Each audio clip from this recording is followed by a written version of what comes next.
예, 저는 신앙생활을 어릴 때부터 자연스럽게 어머니를 따라다니면서 하게 됐습니다. 모태신앙은 아닌데요. 어머니가 처음에는 제가 어릴 때는 교회 다니지 않으셨는데 굉장히 어릴 때, 그러니까 초등학교 들어가기도 전에 하나님을 영접하게 됐고 교회를 나가게 됐습니다. 그리고 아버지도 어머니 따라서 뭐 좀 재밌게 처음에 나가신 것 같아요. 그리고 저는 아버지 손을 잡고 교회 예배 끝나면은 그 교회 앞에 찐빵집에 찐빵을 사주시는 게 좋아갖고 따라가면서 신앙생활을 교회를 나가기 시작했던 거죠. 그래서 신앙생활이라는 건 자연스럽게 어릴 때부터 시작하게 됐습니다. 제가 그 신앙생활을 어릴 때부터 자연스럽게 했고 주일학교에서 하나님에 대해서 배운 것도 자연스러웠기 때문에 학생 시절에 뭔가 그 정서적인 뜨거움이 있어서 하나님을 만난 그런 인격적인 계기는 없었습니다. 근데 제가 군대 가서 훈련소에서 하나님께서 제 기도를 들어주신다는 그런 그 기적 같은 체험을 한번 한 적이 있었거든요. 사실 저는 천식이 심해서 군대를 안 가야 되는 게 맞았거든요. 근데 고등학교 때부터 천식이 있었던 것 같은데 몰랐습니다. 그래서 나중에 군대 갔다 와서 진단을 받게 됐는데, 그래서 군대를 그냥 간 거죠. 근데 갔는데, 훈련소에서, 연병장에서 제일 처음에 이제 그 연대장께 사열하는 그 시점이 있기 전에 훈련을 하잖아요. 그때 이제 체력도 아직 안 된 상황이고, 연병장에 흙먼지는 막 일어나고, 군장은 뭐 10kg짜리 군장을 메고, 뭐 이러고 막 훈련을 하는데, 숨이 너무 차고, 가슴이 답답하고, 숨을 못 쉬겠는 거예요. 그게 천식 발작의 증상이거든요. 그래서 너무 힘들어서, 하늘을 보면서 마음속으로 하나님께 기도를 했었습니다. 하나님, 저 너무 힘듭니다. 숨을 못 쉬겠습니다. 저 좀 도와주세요. 그렇게 속으로 외쳤는데, 그러는 순간에 그 중대장이셨는지 멈춰 하면서 이제 멈추고 나서 좌우로 정렬, 앞뒤로 정렬을 하는 거예요. 그래서 제가 키가 좀 작지 않습니까? 근데 키가 아주 작은 건 아닌데 작은 편이죠. 그래서 이게 키 순서대로 정렬을 하는데 제 줄에 앞에 키 큰 사람들이 조금씩 들어오면서 제가 두세 자리를 뒤로 밀려나게 됐거든요. 밀려나고 나서 제 앞에서 딱 끊는 거예요.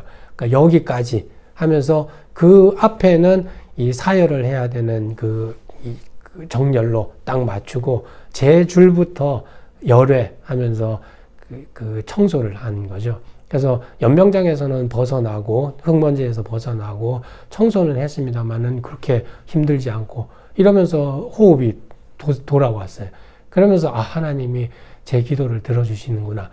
이런 좀 이상한 이 경험을 하면서 하나님께 감사하게 됐었습니다. 그러면서 군대 생활은 제가 군종병도 하고 신앙생활을 잘 했었죠. 제가 심리학 전공을 했으니까 그 전공과 관련해서 많은 생각을 하면서 제가 또 신앙을 떠났었습니다. 그러니까 가족들한테도 하나님은 없다. 난 이제 교회 안 다닌다. 이렇게 선언을 하고 참 자유롭게 살았습니다. 자유롭게 공부하고 자유롭게 놀기도 하고요. 그렇게 공부한 것 중에 지금 생각나는 걸 공유를 한다면은 안락사는 필요한가 이런 거나 그리고 또 이 결혼과 아이를 낳는다는 게 필요한가 이 모든 부모들이 다 자식을 낳을 수 있는 자격이 있는가 이런 다양한 책들도 많이 있고요. 그런 공부도 많이 했었습니다. 그러면서 놀기도 많이 놀고요. 교회는 떠났고 그렇게 살다가 대학원 시절에 이제 논문 학기가 됐는데 논문을 쓰면서 어느 날 저녁에 굉장히 고독한 거예요. 그 고독함이 단순히 인간관계의 외로움이라기보다 내가 지금 공부하는 것이 어떤 의미가 있는지 그리고 이걸 얼마나 더 공부해야 내가 알미라는 것에 대해서 다가갈 수 있는지 영역이, 지식의 영역이 얼마나 되는지, 이런 것들에 대한 절대적인 고민을 하게 되면서 갑자기 이 교회를 나가고 싶은 그런 생각이 들더라고요. 그래서 그날이 토요일이었는데, 이제 청년부가 토요일에 하거든요. 제가 다니던 그 모교회에서. 그래서 토요일 저녁에 저도 모르게 이제 옷을 입고 교회를 다시 나갔습니다. 그때 이제 그 청년부에 제 여동생도 있었는데, 뭐 갑자기 뭐 전혀 예고도 없이 이 오빠가 또 나오니까 자신도 막 이 감동을 해서 그 저쪽 뒤에서 이 눈물도 흘리고 그러더라고요. 그래서 그때부터 다시 하나님을 만나게 됐는데, 그 만남이라는 것이 그 내가 공부하는 것, 내가 앞으로 나가야 될 방향에서 하나님이 무엇인가, 여기에 대해서 더 깊이 생각하면서 교회를 나가게 된 거죠. 그게 저로서는 인격적인 만남이 여태까지 연결되고 이어지고 있는 만남이라고 할 수 있을 것 같아요. 교수로 오게 된 거는 제가 미국에서 유학하고 그 유학 끝나기 전에 수료하고 그쪽에서 잡을 잡았습니다. 그 제가 졸업한 학교 옆에 있는 다른 작은 학교에서 리서처로 잡을 잡았는데, 거기 있다가 졸업도 하고 학위를 받고도 계속 있다가 이제 그 하나님께서 그 축복해 주셔서 이제 광운대학에 지원을 해서 오게 된 거고요.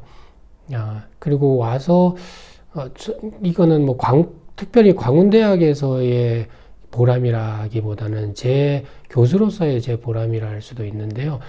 저는 심리학을 전공했고, 심리학 중에서도 일과 관련된 심리학을 했는데, 이게 그 제 영역에, 특히 팀 관련된 영역에서 저는 응용심리학인데, 응용 세계에서는 이미 일어나고 있는 일이 이 이론에서 반영을 못하고 있는 그런 이론 체계와 방법론이 있었거든요.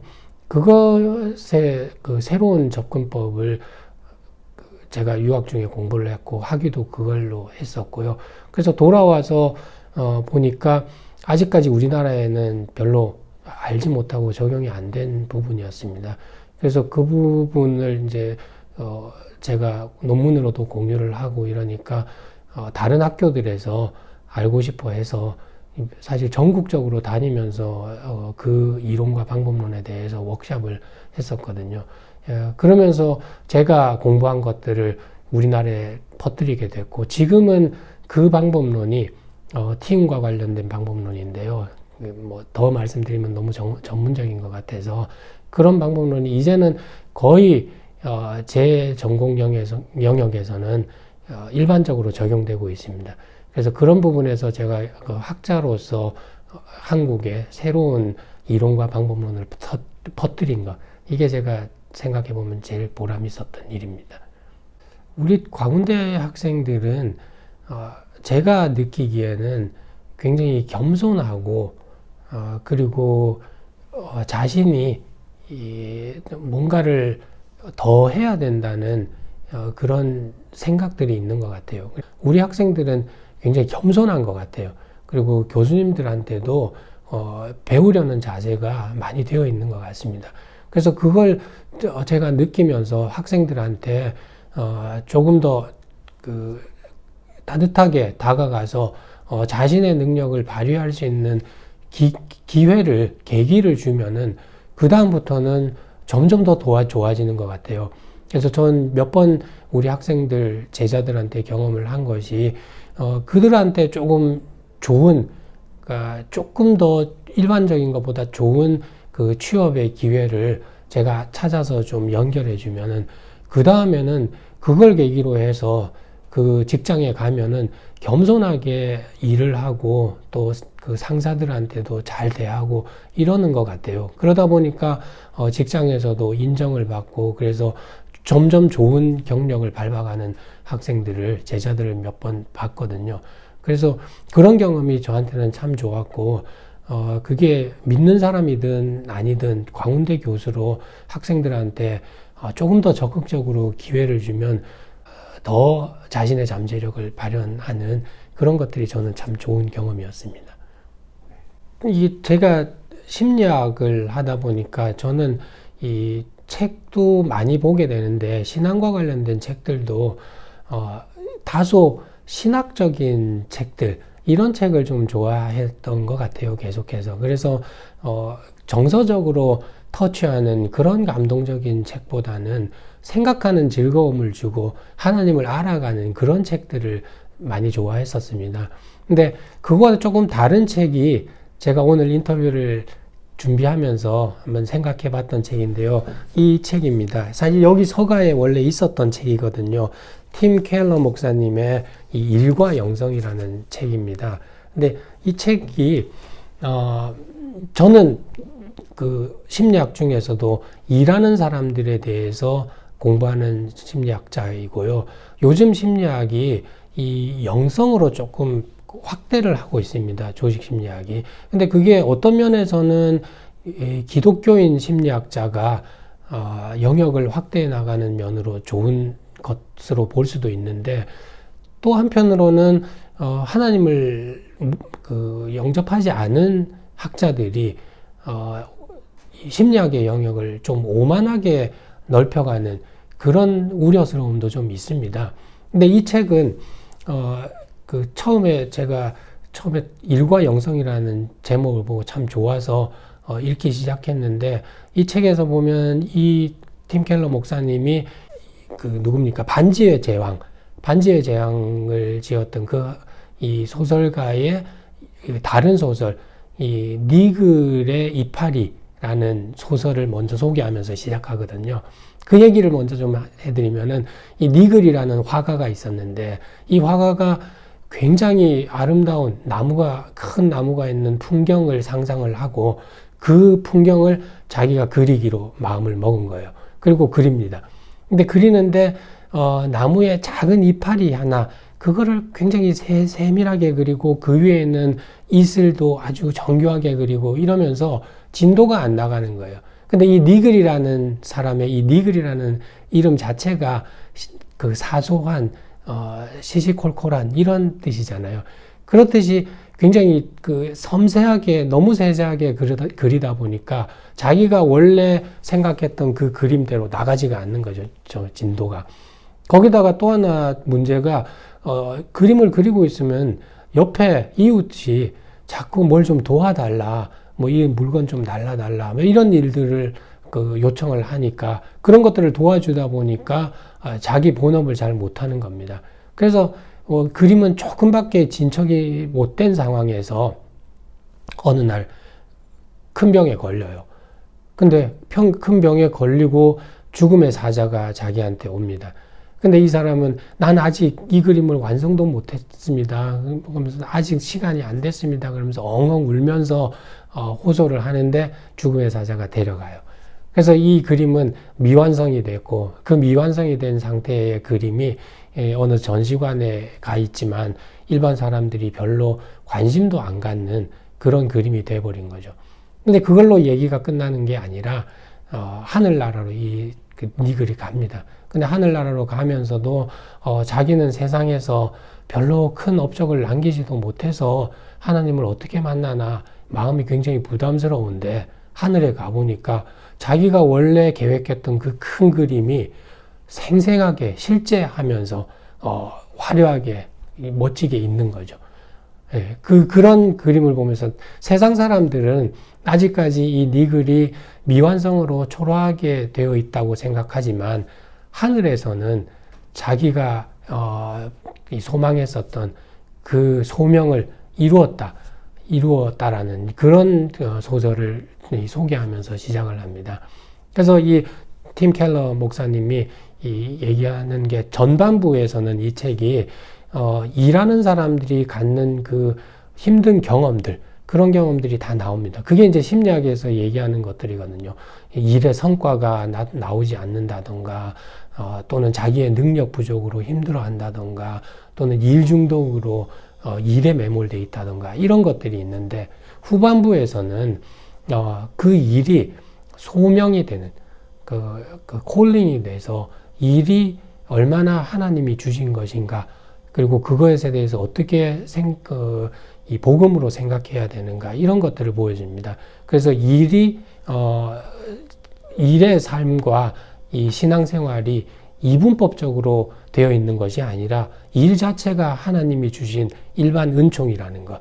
그리고 일을 통해서 하나님을 드러내고 마치 요한이 그 예수님을 가리키면서 그가 흥하여야 하겠고 나는 쇠하여야 하리라 이런 것처럼 일의 주인이 하나님이 되셔야 한다는 그 깨달음을 주는 그런 좋은 책이어서 제가 참 감명 깊게 읽었습니다. 제가 이런 인터뷰를 하는 게 광운 선교회장이 돼서 하는 건데 이게 선교회잖아요.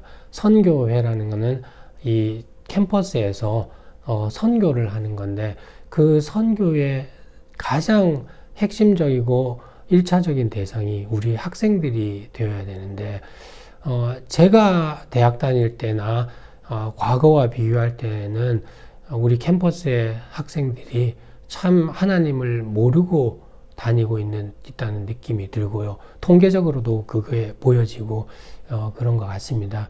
그래서 제가 선교회장이 되면서 또 우리 광운 기독교수회에도 옛날처럼 열심히 하려고 하고 또 우리 기독 직원의 선생님들과도 좀 더 교류를 하려고 하기도 하고 그렇지만 이런 신우회, 직장에서의 신우회는 우리의 그 신앙생활을 일반 삶에서도 계속 유지하는 정도, 그 정도라고 볼 수 있지만 선교회라고 보면은 이 학생들을 이 캠퍼스에서 예수님이 이 그리스도시고 예수님의 이 십자가에 매달림으로 말미암아 우리가 구원받았다는 이 복음의 메시지를 전달해야 되는데 이것이 빛이 흐려지고 있다는 느낌을 참 안타깝게 느끼고 있습니다. 아마 신앙생활을 하는 우리 이 광운 선교회 이 영가족들이 다 그렇게 느끼실 겁니다. 그래서 우리가 이거를 어떻게 더 하나님의 말씀을 나눠야 되는가 저도 고민이 되고 앞으로 계속해서 고민을 해야 될 부분이 아닌가 생각됩니다. 그래서 이런 인터뷰들이 뭐 제가 회장이니까 조금 앞에 하겠지만 많은 우리 직원 선생님들 그리고 교수님들이 해서 이게 빛과 소금의 역할이 돼서 하나님의 복음을 전달하는 계기가 됐으면 좋겠습니다.